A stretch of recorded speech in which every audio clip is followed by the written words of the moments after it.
Shalom Elohim Bapak Ibu dan teman-teman terkasih dalam Tuhan Yesus Kristus. Puji Tuhan, kita berjumpa kembali dalam program Kesaksian Iman yang luar biasa ini.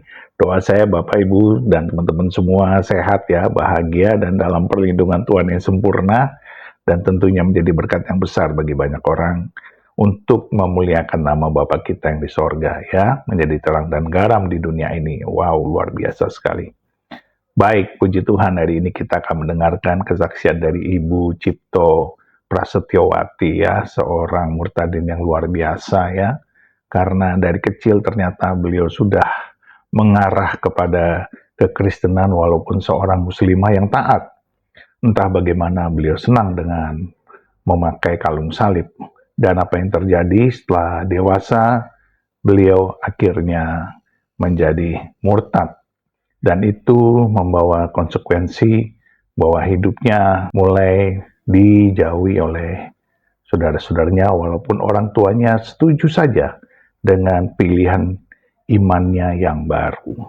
Dan ajaibnya lagi, suaminya yang fanatik ya, yang keras, akhirnya ikut murtad setelah mendapat mimpi, mendapatkan harta karun yang besar sekali. Nah, bagaimana kisah mereka? Mari kita saksikan bersama-sama. Tuhan memberkati. Nama saya Cipto Prasetyowati.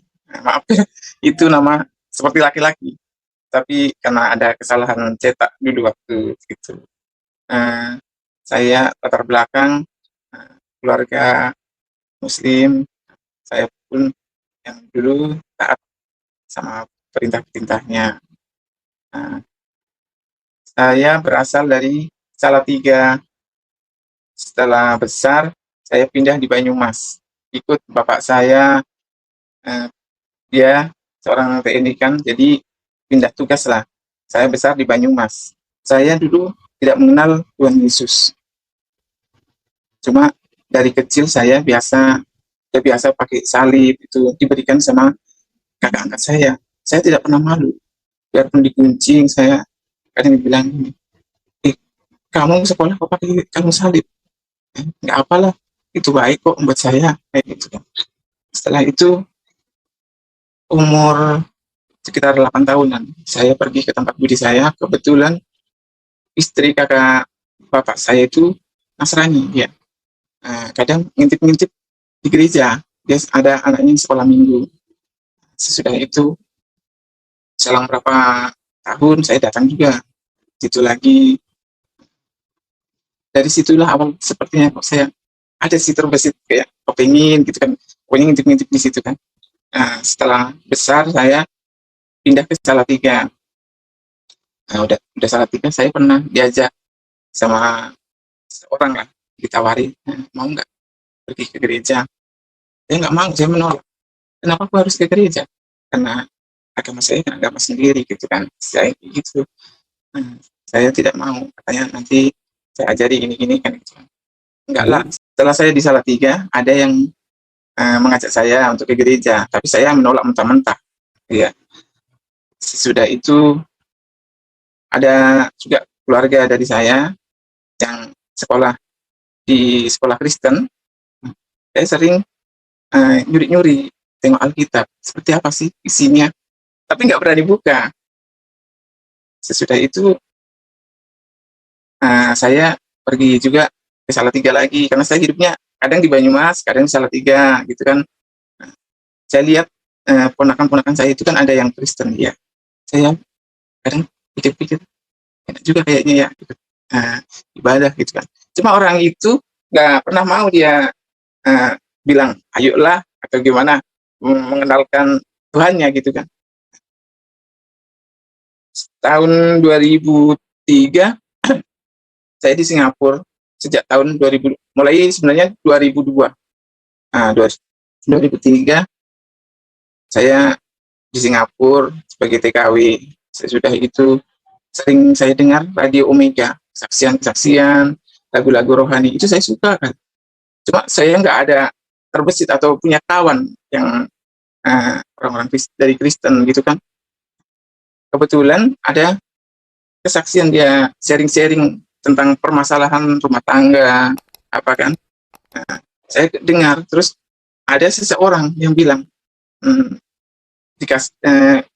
teleponlah saya gitu kan, dikasih nomor telepon, itulah kakak rohani saya. Jadi saya bilang, setelah sharing-sharing, eee, "Boleh nggak saya pengen tahu orang Kristen itu seperti apa sih? Kalau beribadah, terus Tuhanmu seperti apa sih?" Gitu. Kakak rohani saya ini nggak ada bilang apa-apa, cuma bilang, "Rumahmu di mana?" Kebetulan saya dulu kan waktu kerja nggak bisa keluar-keluar, eee, saya seperti terkurung gitu kan, untuk keluar jumpa kawan pun tak bisa. Sedangkan zaman dulu masih HP jadul, jadi mau telepon pun susah, gitu. Saya pun tak boleh pegang handphone. Akhirnya saya SMS sama kawan itu, bilang, "Ajarilah aku kalau jadi orang Kristen." Akhirnya dia telepon saya sembunyi-sembunyi, terus bilang, kasih nomor alamat tempat kerja saya. Dia kebetulan di Sun, jauh dari tempat saya di Kalang, yang akhirnya dibawakan Alkitab dengan sembunyi-sembunyi lewat jendela diberikan sama saya. Jadi bos saya itu tidak tahu kalau saya itu ada Alkitab di rumah. Karena bos saya juga kebetulan dia sangat fanatik. Jadi nggak boleh istilah sembahyang pun tak boleh, apalagi dengar ke gereja, ya nggak boleh. Setelah 1 tahun saya buka, karena kurang paham lah, dari mana sih saya mempelajari Alkitab itu, cuma baca aja, dari perjanjian baru gitu kan. Ya, setelah setahun pas saya bisa off day, saya bilang, "Boleh aku nggak ikut, kamu kemana? Saya kalau pergi ke gereja," gitu kan. Kakak saya bilang, "Saya pun mau, ngantar kamu ke gereja." Okelah ketemuan di Orchard. Puji Tuhan, itulah pertama saya beribadah. Saya bilang sama bos saya, "Saya mau keluar." "Keluar kemana?" "Saya mau ke gereja." Dia bilang, "Kamu kan muslim, kenapa pergi ke gereja?" "Iya, saya sudah terbuka hatinya untuk, pindah dan saya akan menerima Tuhan Yesus Kristus sebagai juru selamat saya." Setelah saya pergi ke gereja, pulang tiap 1 bulan sekali, saya selalunya keluar, tak ada lain, hanya untuk beribadah, pulang, jalan sebentar, langsung pulang ke rumah. 1 tahun kemudian, saya pulang ke Jawa.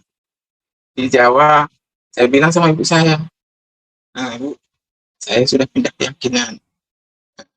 Setelah itu, ibu saya bilang, "Ya, itu kan pilihanmu." Gitu kan.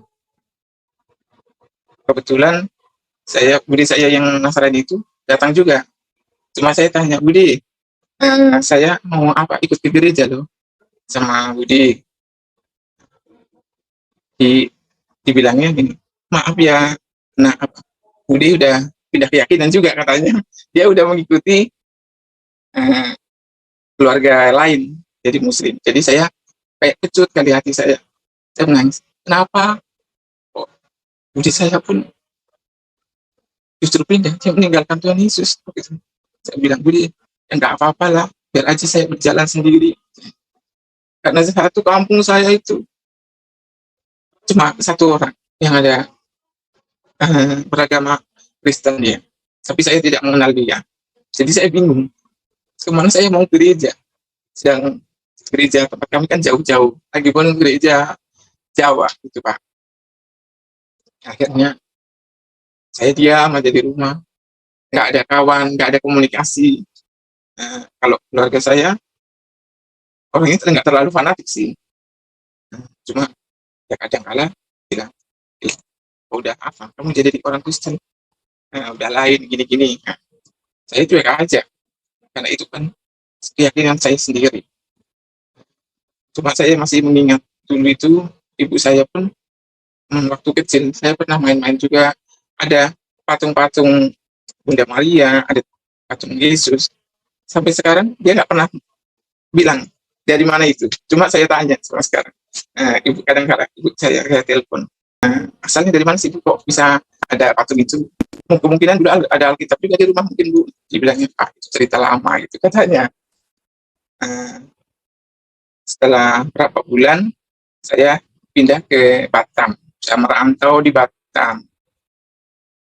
Di Batam, saya jadi bertumbuhlah di sini iman saya, karena saya bisa ke gereja, bisa berjumpa dengan kawan-kawan yang seiman, saling menguatkan.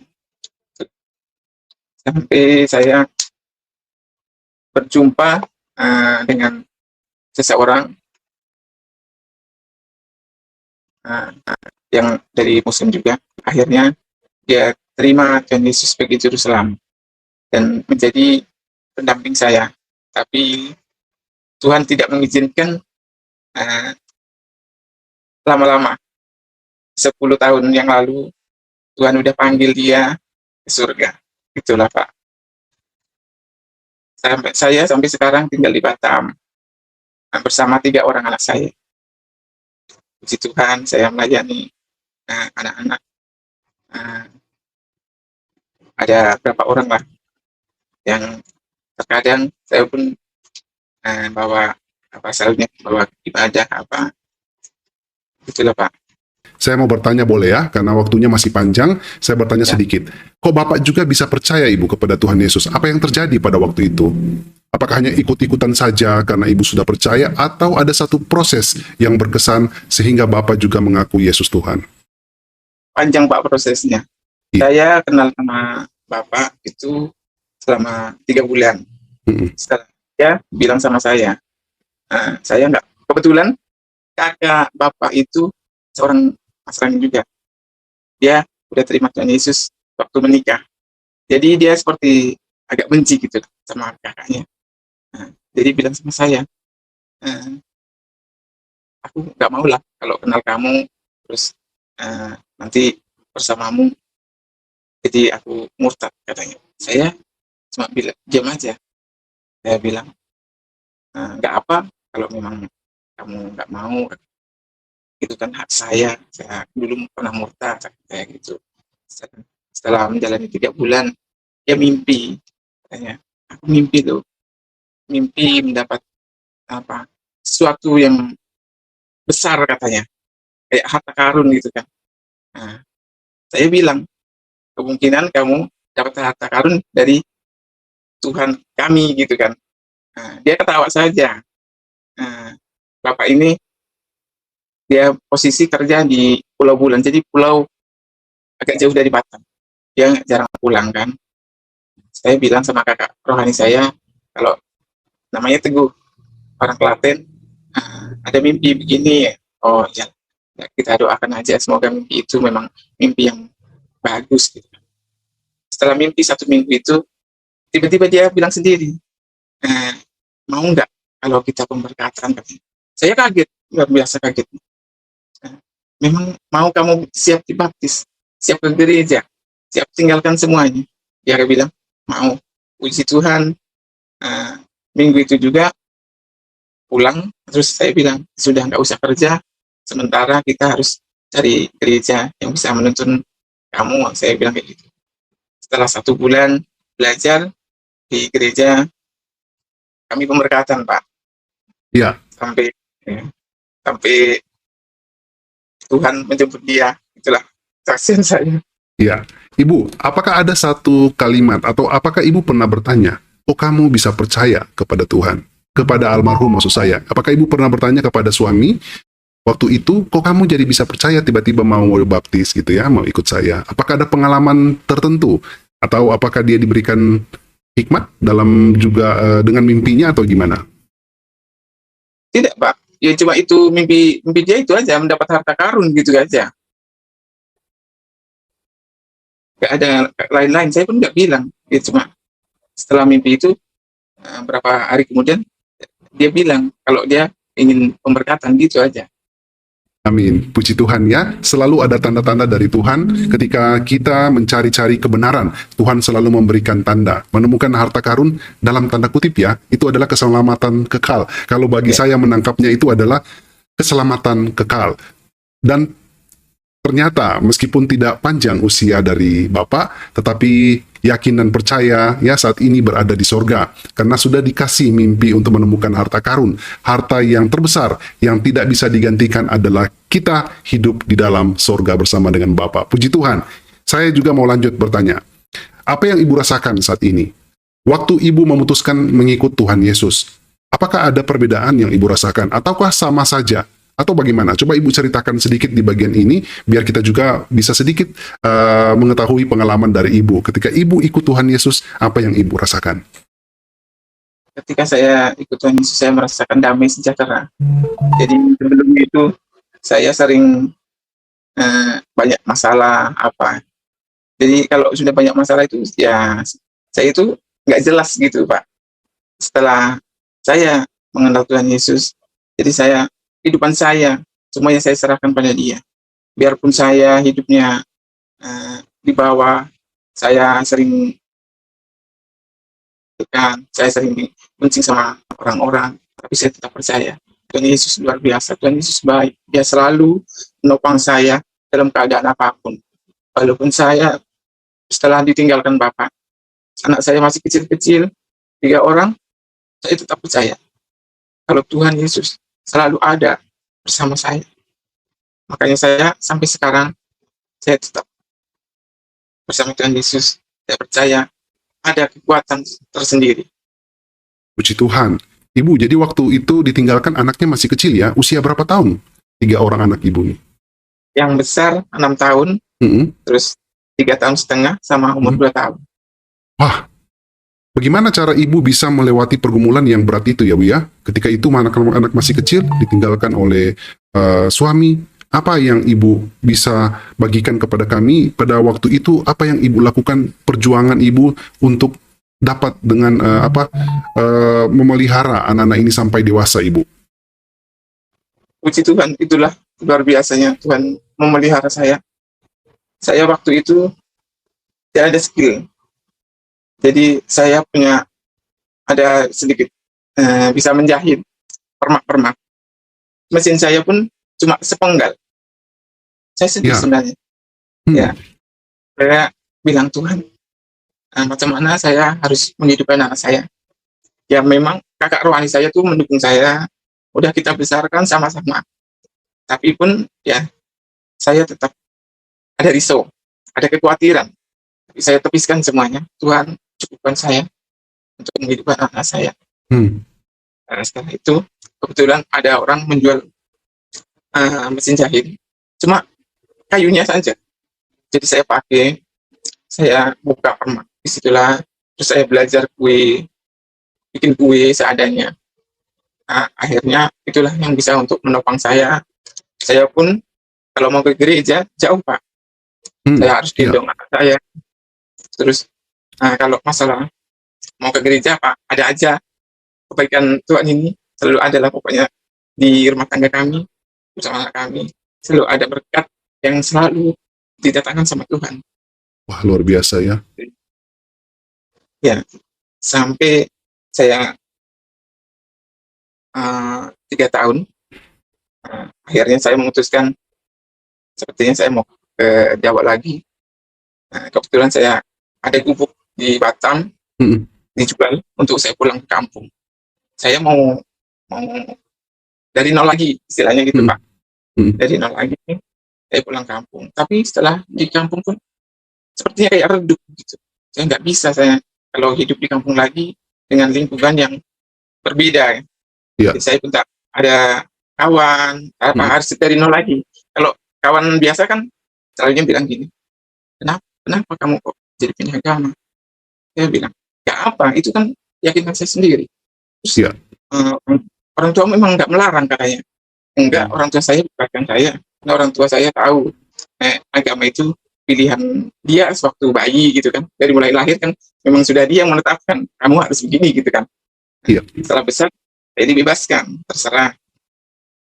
Nah, akhirnya saya pergi ke Batam lagi.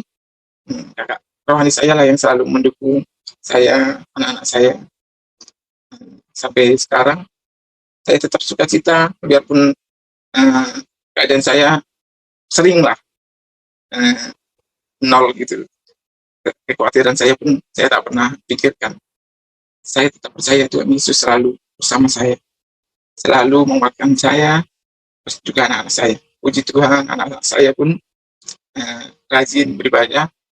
Sekarang 2 orang udah mulai tumbuh remaja, dia udah mulai ikut penerges, jadi mulai ikut melayani di gereja. Wah, puji Tuhan, luar biasa ya Ibu, sungguh dahsyat pertolongan Tuhan. Jadi Ibu membesarkan ketiga anak ini dengan modal 1 mesin jahit.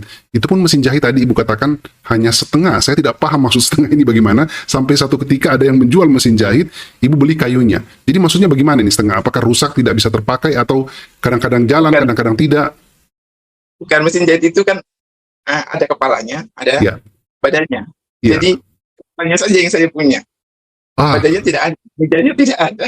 Jadi gimana caranya Ibu menjahit? Ya itulah saya bergumul. Jadi pakai tangan gitu, Pak. Wah.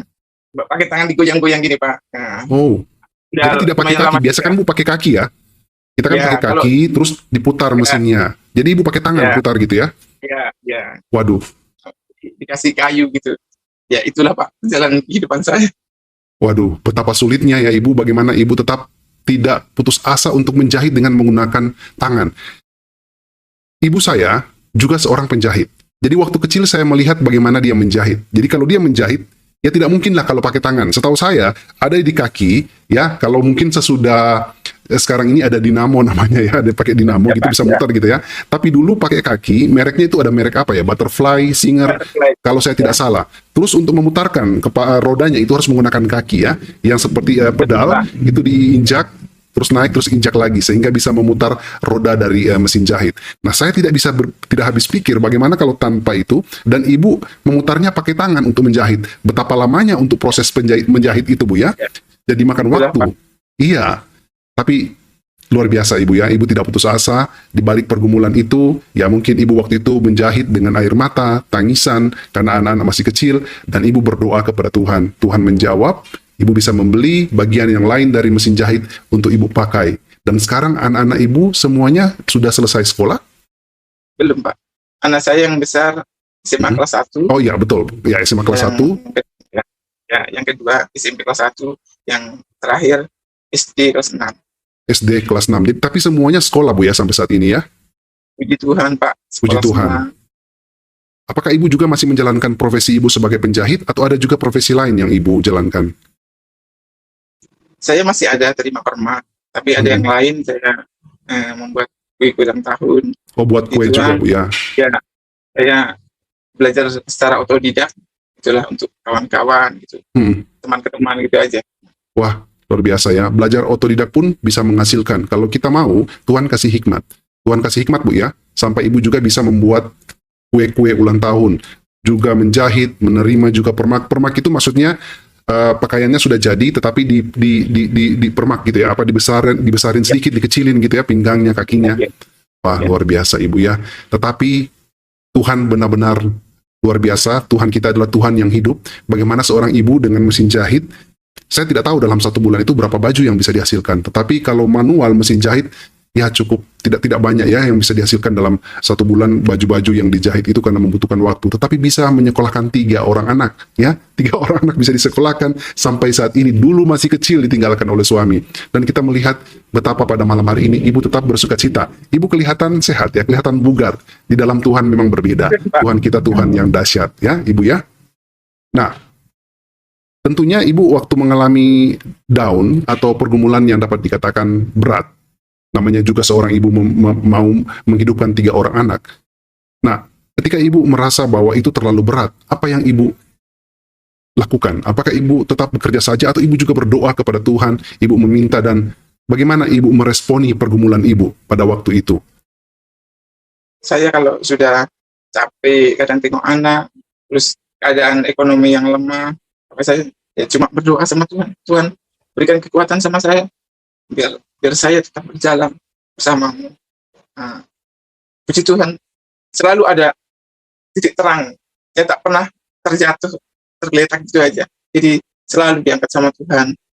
Setiap permasalahan kalau dulu saya itu merasa langsung terjatuh gitu. Saya sudah putus asa gitu kan. Tapi bersama Tuhan Yesus saya tidak pernah putus asa. Pasti Tuhan tolong. Puji Tuhan, selama saya bersama Tuhan Yesus, selalunya pertolongan ada. Luar biasa bersama Tuhan Yesus itu, Pak. Amin, puji Tuhan. Dan sahabat-sahabat Miracle, saya mau tunjukkan 3 foto. Saya juga kaget ternyata ibu juga ini menjadikan rumahnya sebagai rumah singgah, mungkin seperti itu Bu ya, bagi anak-anak yang terlantar. Betul Ibu? Yang kehilangan orang iya, tua Pak. atau gimana? Coba Ibu bisa jelaskan sedikit mengenai pelayanan ini. Iya. Saya mengasuh anak-anak yang kurang mampu gitu kan. Melayani, tinggal sama saya, dititipkan sama saya. Jadi setiap minggu saya pun ajak ke gereja. Sudah pergumulan saya, kadang kendala dengan kendaraan juga. Saya harus bawa tarik 4. Anak saya pun begitu juga, Pak. Iya, jadi anak-anak ini, Ibu, mereka adalah anak-anak dari keluarga yang tidak mampu. Betul, Ibu ya? Betul, Pak. Dan apakah mereka semua masih memiliki orang tua atau? Ada yang memiliki orang tua tapi udah single parent. Gitu. Dan Ibu menerima mereka untuk Ibu juga asuh, bimbing, Ibu juga membagi berkat dengan mereka. Dan bahkan juga Ibu melayani mereka dengan firman Tuhan, kebenaran firman Tuhan. Begitu Ibu ya? Iya, Pak. Ini sudah berapa lama Ibu lakukan ini? Sudah 2 tahun, Pak. 2 tahun ya? Wah, puji Tuhan. Ternyata bukan hanya 3 orang anak ini Bu ya. Kalau dihitung 3 orang anak kandung ditambah dengan anak-anak yang Ibu juga bimbing, Ibu juga pelihara, anak-anak ini berbagi, banyak ya, mungkin sekitar total berapa anak Ibu di rumah? Ada 5 orang, Pak, yang 5 tinggal sama orang saya. anak, ditambah juga dengan anak sendiri, jadi 8 ya. Dan setiap hari mereka ada di rumah sini Bu, bersama-sama dengan Ibu. Ya. Ada Puji sama Tuhan. saya, Pak.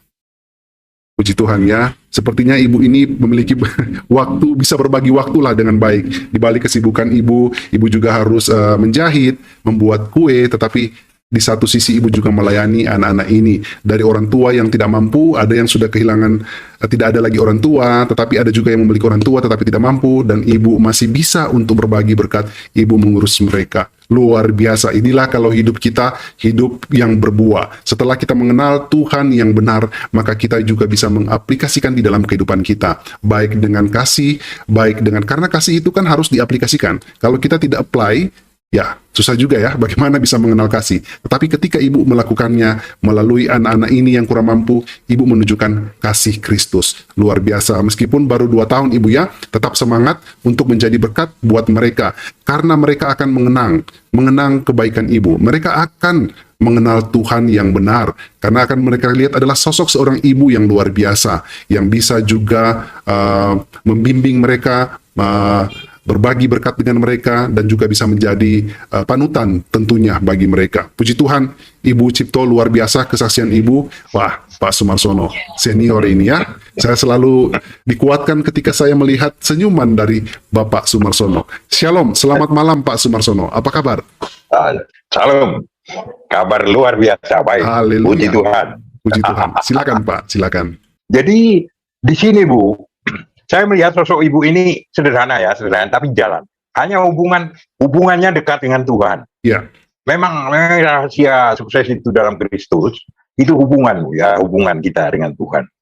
Saya terkesan, saya betul-betul terberkati dengan kesaksian Ibu karena banyak saudara-saudara saya yang mengalami hal yang hampir sama. Ditinggal suami, ya, meninggal, terus berjuang untuk anak-anaknya.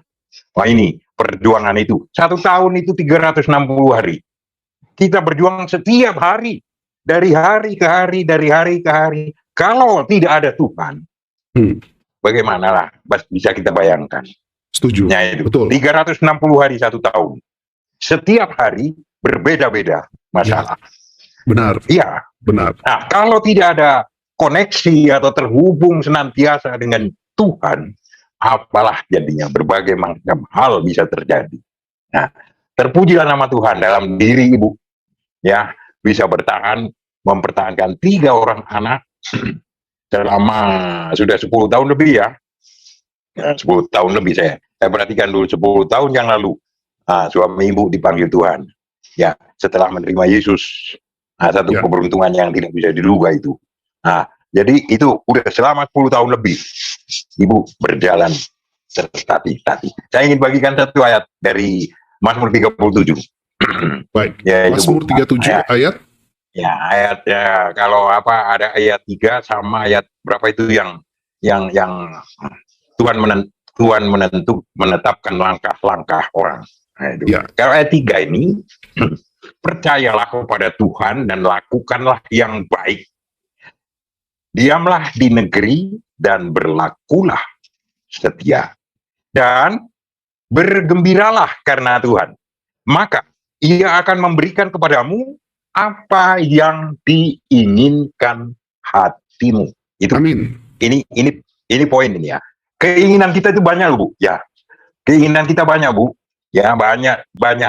Apa ini itu untuk anak, untuk kebutuhan hari-hari, untuk dan lain sebagainya. Nah, dan itu ayat 4 itu secara khusus menjamin memberikan jawaban kepada apa kepentingan kehidupan ibu.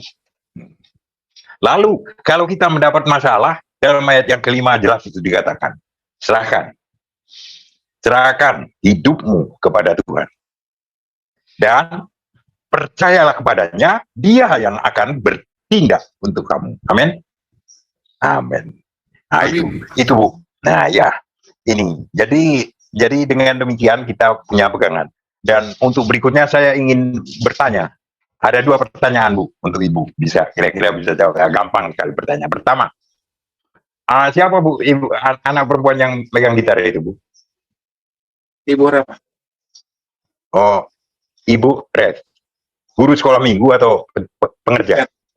Bukan. Dia sekarang baru mulai choir. Oh, ya. Jadi ikut dalam bagaimana? Anak saya yang SMA kelas 1. Bukan anak Ibu itu ya? Anak saya. Anak Ibu. Anak SMA kelas 1. Ibu, ya? Iya, sekarang terlibat dalam choir. Jadi mulai aktif dalam ikut dalam paduan suara, Bu ya, betul ya? Nah, ya. Itu yang saya tahu. Jadi Ibu sudah membuahkan alat di tangan Tuhan. Yang itu akan dipakai oleh Tuhan untuk jadi alatnya. Nah, itu anak Ibu itu. Nah, jadi ini sudah menyalurkan berkat keselamatannya, berkat kebenaran Tuhan itu lewat Ibu kepada anak Ibu. Nah, itu pertanyaan pertama. Kenapa saya tanya itu siapa? Karena saya udah ada feeling itu pasti anaknya. Amin. Nah, itu ya. Yang kedua, Bu. Ini saya ingin, boleh dijawab, boleh tidak ya. Saya ingin bertanya, apa alasan Ibu mengumpulkan anak-anak itu, Bu? Kebetulan dulu tuh ada kadang kawan yang memang tahu saya tuh sayang juga sama anak kan, minta tolong ini dia mau kerja, terus saya rata-rata Pak. Iya. Jadi dari situ ya mulanya ya.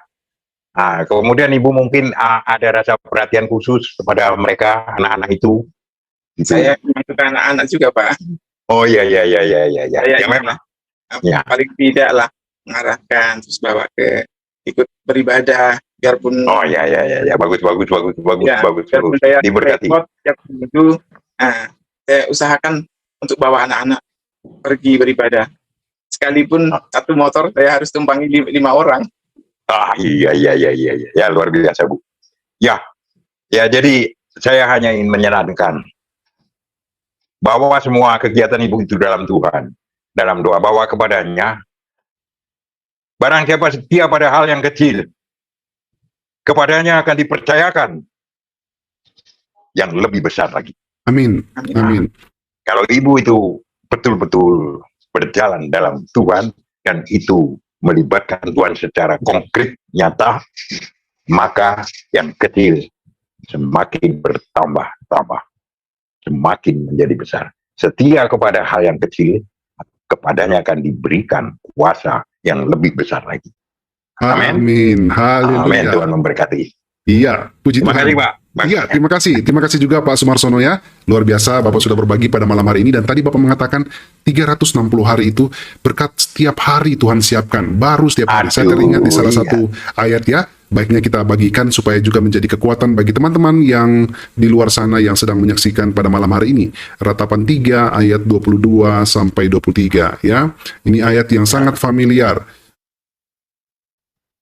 Ratapan 3. Iya, Ratapan 3 ayat 22 dan 23 ya. Saya baca ya, ayatnya pendek saja. Tak berkesudahan kasih setia Tuhan, tak habis-habisnya rahmatnya. Selalu baru tiap pagi, besar kesetiaanmu. Amin, puji Tuhan, Ya. luar biasa. Sampai pada hari ini ternyata Ibu Cipto masih menggunakan mesin jahit yang sama. Jangan dijual Ibu ya, biarlah mesin jahit itu menjadi saksi. Taruh di Kenangan. tempat yang mudah anak-anak lewati. Ketika mereka nanti sudah berhasil, mereka akan mengingat bahwa perjuangan ibunya dari mesin jahit ini. Kalau saya pulang ke rumah juga saya lihat mesin jahit yang lama. Sama, ibu saya juga masih menyimpan mesin jahit yang lama. Ketika saya melihat, saya mengingat bagaimana dia juga berjuang untuk anak-anaknya. Puji Tuhan, luar biasa kesaksian pada malam hari ini. Kita benar-benar dikuatkan. Tuhan dahsyat ya, bagaimana bisa memelihara. Meskipun secara manusia kita tidak mampu, tetapi tidak ada yang mustahil di dalam nama Tuhan. Sebelum kita tutup dengan doa, Ibu Cipto, apa yang Ibu mau sampaikan? Apa kerinduan Ibu di dalam hati yang Ibu ingin sampaikan? Barangkali pada malam hari ini Ibu, ada orang-orang yang mengalami pergumulan yang sama seperti dulu, yang mungkin saja mau putus asa karena pergumulan yang berat. Apa yang Ibu mau sampaikan kepada mereka untuk menjadi kekuatan? Kalau kerinduan saya, Pak, Ya. ini ada yang terlewat. Jadi saya dulu ada 2 orang anak sebelum saya mengenal Tuhan Yesus. Ya. Sampai sekarang dia belum mengenal juga Tuhan Yesus. Ya. Saya rindu dan mohon dukungan doa buat pemirsa semuanya, eh, supaya nantinya Tuhan jamah anak saya biar mengenal Tuhan Yesus sebagai juru selamat anak-anak. Ini 2 anak sebelumnya, maksudnya Ya, sebelum saya mengenal Tuhan Yesus, saya ada anak dari suami. Oke. Dari Ya, yang ya. pertama ya. Ya, karena Waktu itu Ibu belum mengenal Tuhan Yesus. Jadi masih di kehidupan masa lalu Ibu ada juga 2 orang anak, tapi belum mengenal kasih Tuhan. Kalau yang 3 ini memang sudah hidup dalam Tuhan. Dan kerinduan Ibu untuk mendoakan agar mereka juga bisa diselamatkan. Betul Ibu? Ya. Betul, Pak. Nah sekarang apa yang Ibu mau pesan kepada teman-teman sekiranya yang menyaksikan pada malam hari ini, mungkin memiliki pergumulan seperti Ibu waktu dulu, apa yang Ibu mau sampaikan supaya mereka juga dikuatkan Ibu? buat semuanya, jikalau misalkan ada pergumulan, seberat apapun, jangan sampai tinggalkan Tuhan Yesus. Karena saya punya sahabat-sahabat banyak yang sudah meninggalkan Tuhan Yesus hanya karena bergumul. Dia tidak kuat dengan apa yang dialaminya. Itu, Pak. Terima kasih Ibu ya, jadi tetap kuat di dalam Tuhan, jangan sampai meninggalkan Tuhan. Baik, Pak Agus. Ada Oh, ya Pak Agus. sudah. Oh, oke. Saya kok Shalom, kok selamat merasa- malam Pak Agus. Ya baik, silakan Pak, apa yang ingin disampaikan? nggak tahu kok merasa kayak mengganjal gitu kalau nggak ngomong. Oke, silakan Pak Agus, silakan. Untuk Ibu ya saya puji Tuhan tetap kuat dan semangat Bu. Jujur saja, saya juga dari kecil ini dari perut kandung ibu saya sudah ditinggal bapak saya nikah lagi. Saya latar belakang juga dari Muslim. Puji Tuhan, setelah saya dewasa, saya ke Balikpapan, disitulah saya mengenal Tuhan Yesus. Misalkan saya nggak mengenal Tuhan Yesus, saya nggak akan dapat keselamatan. Benar-benar sakit sekali kalau mengingat penderitaan saya itu. Dari kecil sudah ditinggal bapak saya nikah lagi. Dan saya sempat pulang juga dari Balikpapan ke Surabaya, dan saya mau pingin lihat bapak saya, ngikutin Ibu Tiri. Saya benar-benar diperlakukan seperti pembantu. Tiap hari saya disuruh nimba air, pokoknya menyakitkan lah. Ya, puji Tuhan lah kalau saya bisa mengenal Tuhan Yesus. Walaupun tadinya saya mengenal Tuhan Yesus itu hanyalah pura-pura. Pura-pura saya tuh masuk Kristen. Karena saya mau mualafkan istri saya, supaya istri saya itu bisa masuk Islam. Dan karena janji dari ceritanya yang dulu ya, dari sepupu saya, kalau memang bisa masukkan orang Kristen masuk Islam, akan mendapat jalan menuju surga. Jaminan masuk surga itu ada. Ternyata salah itu. Ajaran-ajaran ngawur. Jadi untuk Ibu, semangat Bu. tetap pegang erat-erat itu kepercayaan ibu kepada Tuhan Yesus, jangan dilepaskan. Amin. Terima kasih, Tuhan. inilah kabar dari saya. Tuhan Yesus memberkati. Tuhan Yesus memberkati. Terima kasih Pak Agus. Wah, luar biasa ya. Sepertinya kita akan mengundang Pak Agus untuk bersaksi. Kita akan siapkan jadwalnya karena kesaksiannya, kedengarannya menarik ya. Udah Pura-pura masuk. disampaikan sama Iya. ini Pak, sudah bicara sama Ibu Ria sama Iya, sudah Pak. Ibu Ruth itu. Sudah Pak. Iya, nanti saya akan Iya. hubungi Bapak ya. Saya Mungkin ini pada sudah waktunya. larut malam, saya akan hubungi Ayo. besok Pak ya. Sekalian saya mau dengar sedikit. Baik. Wah, awalnya pura-pura mau masuk Kristen karena ingin membawa istrinya ke keyakinannya, tetapi luar biasa ya. Tuhan bilang, jangan salah ya, sebentar dulu. Ini anak Tuhan. Tapi luar biasa, akhirnya Bapak sendiri yang ikut Ibu. Nah, ini karena kuasa Tuhan yang dahsyat. Oleh sebab itu, sahabat-sahabat mereka yang menyaksikan pada malam hari ini, mari, jangan berkeras hati. Ketika kita melihat tanda-tanda, ketika kita mau belajar, ketika kita mau menguji roh itu, maka kita juga, hal yang paling simpel yang kita bisa lakukan, sahabat-sahabat yang ingin mencari kebenaran adalah berdoa. Walaupun kita belum akses terbatas, masih ragu-ragu, mau buka ini, buka itu, mau cari orang dibimbing mungkin ya, berdoa. Mulailah dengan doa, ya. Mulailah dengan doa, dan ya, dalam doa orang benar, pasti besar kuasanya dan Tuhan akan menjawab segala kerinduan atau apa yang menjadi pertanyaan kita. Puji Tuhan, kesaksian yang luar biasa. Kita melihat bagaimana Ibu Cipto Prasetyowati akhirnya dijamah Tuhan dan menyediakan rumahnya menjadi rumah singgah, menampung anak-anak yang terlantar, yang tidak mampu. Wow, luar biasa sekali. Ibu yang sederhana, hanya mengandalkan modal menjahit baju ya, memperdagangkan kue-kue. Ibu Cipto telah menjadi berkat ya. Inilah buah karya Kristus di dalam hidupnya. Beliau menjadi berkat besar bagi orang-orang yang tidak mampu. Hanya dengan bermodalkan kue yang diperdagangkan, dijualnya, dibuat, dibikin, lalu dijual, lalu menjadi penjahit baju, beliau menyediakan rumahnya untuk menampung anak-anak terlantar. Wow, inilah kasih Tuhan yang telah menjamah Ibu Cipto Prasetyowati, walau sederhana, tetapi mempunyai kasih yang luar biasa. Nah, Bapak, Ibu, dan teman-teman semua, mari kita jangan kalah, teruslah kita menjadi berkat juga bagi banyak orang, menjadi terang dan garam, ya. Kasih Kristus ada pada kita, karena kita sudah diselamatkan Tuhan. Tetaplah bersaksi, tetaplah menjadi berkat, tetaplah mengasihi jiwa-jiwa yang terhilang dengan bersyafaat, berdoa buat mereka, supaya mengalami kasih Tuhan. Mereka dijamah Tuhan dalam mimpi, dalam penglihatan, atau di dalam segala aspek kehidupan mereka. Tuhanlah yang menjadi tujuan hidup mereka untuk mengalami keselamatan. Tuhan beserta kita sekarang dan sampai selama-lamanya, di dalam nama Bapa dan Anak dan Roh Kudus, di dalam nama Tuhan Yesus Kristus. Haleluya, haleluya, haleluya, haleluya. Amin, amin, amin, amin, amin, amin.